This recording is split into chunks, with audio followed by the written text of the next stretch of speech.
right now on 5 on your side at 10. A hard freeze tonight following yesterday's record February heat. Then our quick march back to warmer weather. Solving downtown's parking problem. Tonight, a plan to protect your car is now one step closer to reality. First tonight, church condemned. New developments surrounding a South City sanctuary at the center of an alleged kidnapping and torture investigation. I could have never comprehended some allegation like this happening. Tonight, we are hearing from the former owner of that church. Good evening, everyone. I'm Kelly Jackson. And I'm Mike Bush. 3 men remain jailed after a woman claimed they held her captive at the Mount of Olives ministry. 5 on your side's Robert Townsend has been following this saga all week. He joins us now with new developments. Robert? Mike and Kelly, we are now learning the city officially condemned the South City Church on Monday, saying it is being used for illegal purposes. Neighbors say on any given day, people are constantly at Mount of Olives ministry, but not Wednesday because a city building inspector posted a condemned letter on the church's front door. I tried to reach out to the city today to a couple different people, but they never returned my call. Arlie Singleton is the pastor of Friendship Assembly of God just a few miles away. About 3 years ago, he sold this church building to its current owners. We're financing it for them. Pastor Singleton says Wednesday morning, he and Mount of Olives leaders were to meet at the church when they learned it had been condemned. The congregation consists of more than 75 people who are originally from Central Africa and do not speak English. Because what we need to first do is hear from the city and find out what's happening with this. Is there an appeal they can make or not?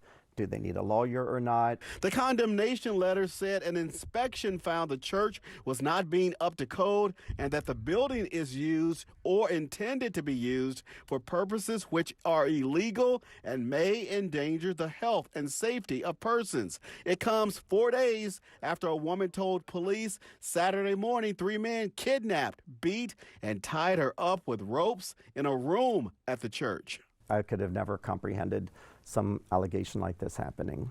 This Mount of Olives member calls suspect Grace Capendo a respected leader of their church. I don't think he can be arrested because many times when we are with him, I don't see any bad thing about him. I just want the truth and I want justice. Now, about 90 minutes ago, a city spokesman got back to me and only said, quote, the church building was condemned for occupancy.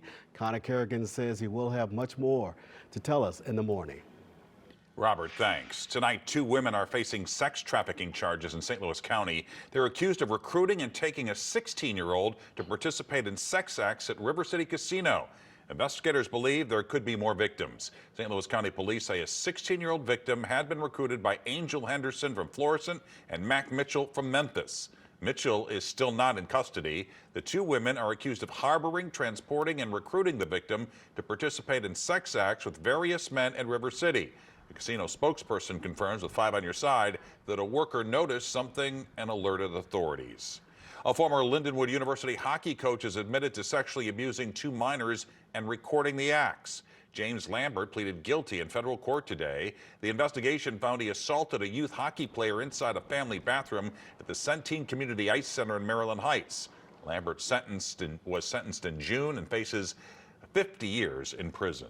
A former St. Louis Public Schools principal pled guilty in federal court today for the murder for hire of his pregnant girlfriend, who was also a teacher at his school. Cornelius Green was married to another woman at the time of the crime. Jocelyn Peters was 7 months pregnant when she was shot to death in her Central West End apartment in March of 2016. If Green is sentenced to life in prison for his federal crimes, his state case, which carries the death penalty, could be dismissed. Car break-ins have plagued downtown residents and visitors who park on surface lots. Now, a possible solution is in the works. Brent Solomon is live with details on a plan to curb the vandalism and mischief. Brent? Well, Kelly, Mike, in just 2 days, that plan will head to the Board of Aldermen here at City Hall. One detail of that plan involves cameras. They have to be at every surface parking lot, and those cameras have to point at every car in the lot. Seems like a no-brainer to me. When you've had enough, you've had enough. I park and I've had my car broken into twice in 5 years. Each time in downtown St. Louis. In both cases, there were no cameras to tell anyone what had happened. I would have loved to have cameras in there. I've walked by and seen busted in windows and things like that, mostly on the streets or actually in parking lots. Alderman Rasheen Aldrich tells me it's time for the city to take action. He's drafted a plan to make surface parking lot owners do more to keep lots safe by day and night. In order to keep their license to operate, they'd have to install cameras, step up lighting, and put up some type of fencing to keep the parking lot enclosed. From hardscaping to fencing to shrubs to bollards, people are jumping on the lots, they're doing donuts in the lots, they jumping curves one to another. City leaders have debated similar plans for years. Aldrich says he's collaborating with surface lot owners and drivers to come up with a reasonable plan that can be fairly easily put in place. It kind of deters crime anyway, so any way that you can be proactive about that, it's going to naturally stop it. A lot of these surface parking lot owners are making a lot of money, but they're not putting in measures in place to make sure that their customers are protected. Next week, the board will debate the plan. The following week, a vote is expected. If this passes, it will all go into effect a year later. Live in downtown St. Louis tonight, Brent Solomon, 5 on your side. Tonight, a Chicago judge ordered the State Board of Elections to remove former President Donald Trump from the Illinois primary ballot. It's less than 3 weeks away on March 19th. However, the judge put an immediate hold on that order to give the former president a chance to appeal. Last month, the board denied a motion to remove Trump from the ballot, claiming he's ineligible due to his role during the January 6th Capitol riots. Illinois Congressman Mike Bost is blasting the decision. The Republican says, quote, "A Chicago judge has put her will above the will of Illinois' Republican voters. This is blatant election interference, and it must not stand," end quote. Bost recently received Trump's endorsement in his bid for a 6th term in Congress. The U.S. Supreme Court is expected to make a decision soon on Colorado's efforts to remove Trump from the ballot. The Supreme Court has decided to hear former President Trump's immunity claim in the election interference case. In a brief order, the Supreme Court said it would hear arguments and issue their ruling as the case goes on hold in the meantime, meaning no trial can take place. In an interview with 5 on Your Side's Mark Maxwell, former U.S. Senator John Danforth, a Republican, warned about the precedent of giving Trump immunity. This is an issue it's much more important than any person or any political party. It has to do with the rule of law. The prosecutor and the indictment contends that he has violated criminal statutes, and now he claims, well, that's okay. I'm free to violate criminal statutes. I want to stay in power. That is clearly wrong. SCOTUS is set to hear the case on April 22nd, but it could take weeks or even months to actually resolve. Just hours ago, the Teamsters reached a tentative agreement with Anheuser-Busch, narrowly averting a Friday strike among thousands of workers. The tentative agreement includes pay raises of $8 an hour, and it also includes a $2,500 ratification bonus for each member, increased pension, vacation, and improved retirement benefits. The deal will affect 5,000 Teamsters at breweries nationwide. AB released a statement stating in part, "We are pleased to have reached a tentative bargaining agreement with the International Brotherhood of Teamsters that continues to recognize and reward the talent, commitment, and hard work of our employees while also positioning the company for long-term success," end quote. The union is expected to vote on the contract next week. Pet owners beware. There is a new scam targeting St. Louis families who've lost their pets. Scammers claim your pet is hurt, demanding money for surgery. 5 on Your Side's Laura Barcheski sat down with the family who doesn't want this to happen to anyone else. Gina Farrell and her wife say their cat Riley has been missing since the end of January. Weeks later, they got an unexpected phone call from someone saying Riley had been found, and he claimed the cat had been brought into Care STL, that a Good Samaritan had found her on Jamison Avenue, and that she'd been hit by a car, and she needed emergency surgery to repair her shoulder blade that was causing paralysis, and that we needed to make a deposit immediately via Apple Pay. In a matter of minutes, they sent him $540. After a few hours and an email exchange with the man who called himself Jack Richardson, they went up to KSDK only to find out it was a scam and the shelter didn't have their cat. Who would think that someone could be so evil to prey on people in a vulnerable moment like that? KSDK Executive Director Abby Atterbury says the entire situation is upsetting. We do not want people out there impersonating care and acting like we would do these things that are not best practice and would not be how we would handle a situation at all. Atterbury says she wants others to know they'll never ask for any payments over the phone or through email. We would never require someone to send money without coming to the shelter, identifying that it is their pet, and then we would have a conversation about any potential expenses that needed to be paid. But even after all of this, Farrell says their focus hasn't changed. I just want my family reunited. I want my cat back home safe. If you ever receive a call like this, make sure you reach out to the organization the person says they're calling from, whether that's the shelter, the rescue, or even a veterinary hospital. In this case, it's icarestl.org. And scroll to the bottom, you'll find their email and phone number where you can verify with them directly. Reporting in St. Louis, Laura Barcheski, 5 on your side. And the family says they are in the process of filing a police report and have found a person using the same name has done this in other states. If you receive a call like this, notify police right away. Tonight, St. Louis County Bomb and Arson is investigating what caused an explosion and fire at a Valley Park business. Fire started overnight at Elite Properties and Landscaping on Marshall Road. 60 firefighters in 12 different departments spent hours putting it out. We're told no one was hurt. The building has been condemned. Tonight, firefighters have contained a brush fire in Iron County. The fire on Pilot Knob Mountain has burned more than 400 acres, and more than 30 agencies battled the blaze. Officials believe it was started accidentally. No injuries have been reported. The tax man cometh. Filing your return can be stressful and complicated. Tonight, how to avoid the little mistakes that can cost you big. Taking a leap. February 29th only happens every 4 years. Tonight, we verify the reason behind the calendar anomaly. After 2 days in the 80s, cold air is back, but it won't last long. Also, when you'll need your umbrella again. Developing tonight on Capitol Hill, there's a deal in place to avoid a government shutdown for at least another week. The agreement buys both sides more time to pass the funding deal. The original deadline was Friday. The goal is to fund half of the government spending bills by March 8th and the other half by mid-March. The House is expected to vote tomorrow. Tonight, Senate Republicans blocked legislation that would protect access to in vitro fertilization. Democratic Senator Tammy Duckworth of Illinois pushed for the bill in the wake of a recent ruling by the Alabama Supreme Court that threatens the practice. If you're thinking that this makes no sense, you're right. You're not misunderstanding anything. You're not missing something. It's the nightmarish blend of hypocrisy and misogyny that you think it is. Despite blocking a vote, many Republicans have voiced their support of IVF. Well, tax day is less than 2 months away, and if you haven't filed yet, this might be a good time to start. Michelle Lee looks at some common mistakes and how you can avoid them in tonight's Making Ends Meet. Filing your taxes can be a complicated process, and the tiniest mistake can throw off everything. The IRS says common errors include misspelling a name or typing in the wrong Social Security number. So really important to just make sure you put your information in correctly. Another common error is choosing the wrong filing status and not listing your dependents correctly, and that can prevent you from receiving tax credits and a bigger refund.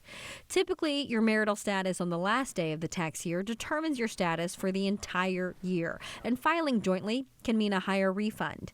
Next, do you have dependents? They could include a child or stepchild under 19 or under 24 if they're a full-time student. If you have a family member deemed permanently and totally disabled, you can claim them as a dependent as well. And if your child is under 17, you can receive up to $2,000 per child in tax credits.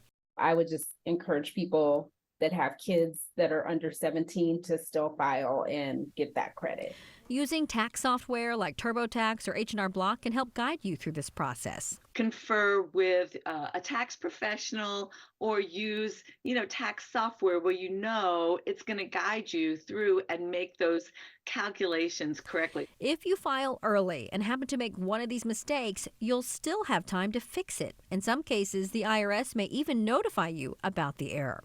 The IRS offers free basic tax preparation to people who qualify through the Volunteer Income Tax Assistance and Tax Counseling for the Elderly programs. That's for people making $32,000 a year or less, families making $64,000 a year or less, people 60 years of age or older, plus taxpayers with disabilities or limited English. For information, you can call 1-800-906-9887 and provide your zip code.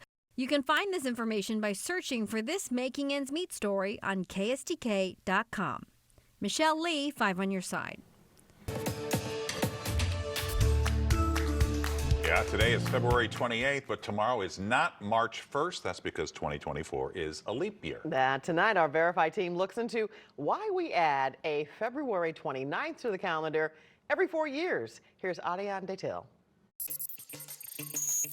It's time for a Did You Know, where we feature one relatively unknown, interesting fact that we, of course, verified. So here goes. You probably know that 2024 is a leap year, meaning there's 366 days instead of 365. But did you know that Roman dictator Julius Caesar changed the calendar to add in an extra day? It's true. According to Jim Sowell, director of the Georgia Tech Observatory, when Caesar visited Egypt, he learned that astronomers there had determined that the Earth's orbit took approximately 365.25 days to complete, or 6 extra hours.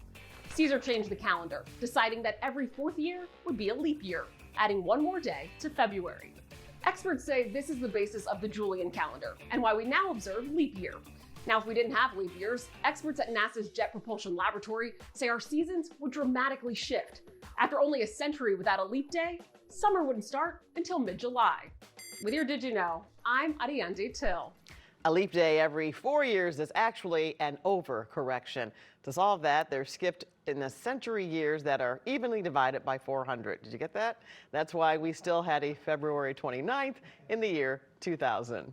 And several businesses are offering freebies and deals tomorrow. For a full list, text the word LEAP to 314-425-5355, and we'll be happy to send you a link to your phone. And how about all those babies that will be born tomorrow? Right, leap year babies. Yes, a birthday every 4 years. Yes.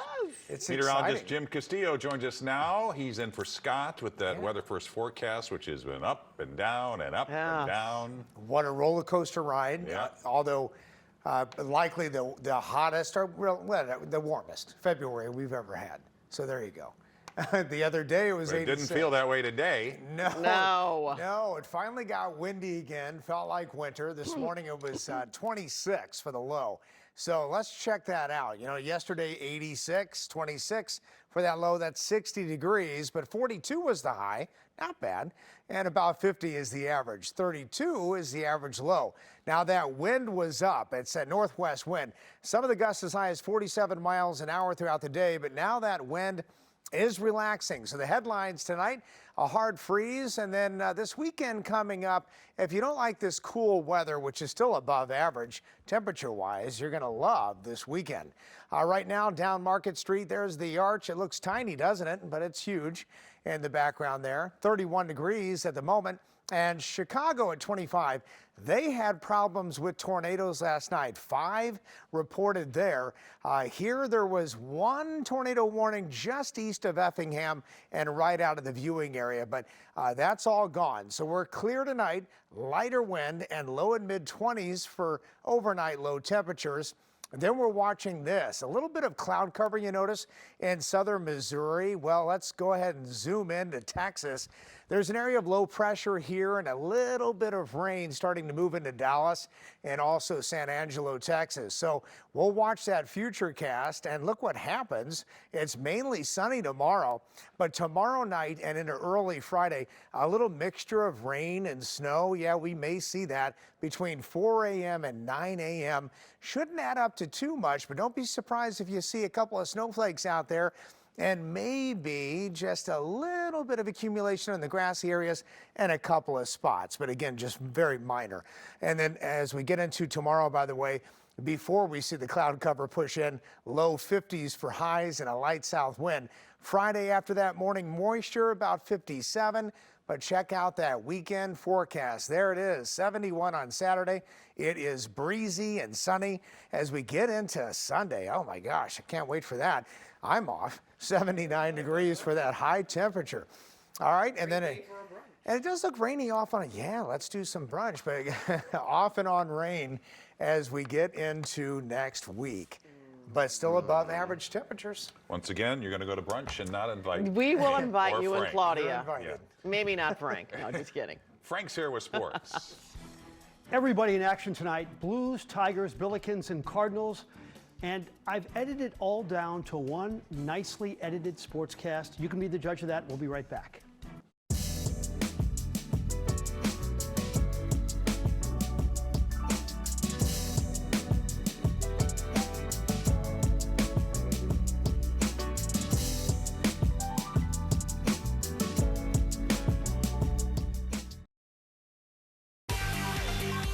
This 5 on Your Side Sports Report is sponsored by Telly Tire and Auto Centers, driving your way since 1942. Remember that Jean-Paul from Seinfeld who showed up late at the Olympics in the marathon and missed the race? And Jerry was so obsessed that he would be on time for the New York Marathon. Well, the Blues have been showing up late quite a bit. Last 7 games, outscored 12-3 in the first period. Less than 4 minutes in, Edmonton on the power play. In Edmonton, and the Blues on the power play. That's Torrey Krug, Robert Thomas. That's his 20th. Blues up 1-0. A few minutes later, Jordan Kyrou spoon feeds Pavel Buchnevich for his 24th goal as the puck goes off of Stuart Skinner. The Oilers tied it. Jordan Binnington was really moving side to side and making save after save. But in overtime, the great Connor McDavid will beat Binner. Oilers win 3-2. Billikens had a tall task tonight. They hosted the first-place Richmond Spiders. SLU came in 10-17, Richmond 20-7. The SLU philosophy is like, I know we can't defend, but we are going to try and outscore you. And the guy doing some scoring tonight was Gibson Jimerson with 3 three-pointers in the first half. And this is history right here. His 296th three-pointer, which breaks the all-time record held by the great Erwin Claggett. But the Spiders have an outrageous player named Jordan King who can make shots like that. King was just unstoppable tonight with 27 points. Richmond beat SLU 80-64. SLU is now 10-18. Dennis Gates and Mizzou trying to end their longest losing streak ever, and Florida is really good. Sean East is pretty fearless, though. This guy just finds a way to get inside, go off glass.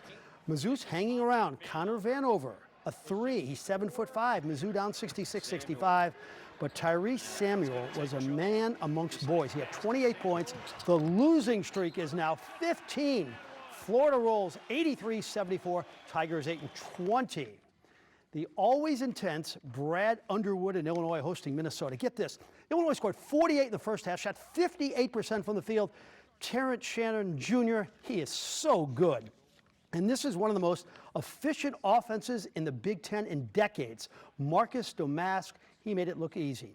They find open men, they make shots. Quincy Guerrier with a triple. Illinois is 21-7 after a 105-97 win. Taking flight. Card Spring Training, sponsored by Wood Basement Systems. On a day when the temperature was 26 degrees, this may warm you up. Opening day is 1 month from tomorrow. And talk about some star power at Dodger Stadium on that day. How about the Cardinals' $75 million investment, Sonny Gray, facing the Dodgers' $700 million investment in Shohei Ohtani. Down in Florida today, Cardinals and Mets. Miles Michaelis, 2 scoreless innings, getting out of trouble in the first.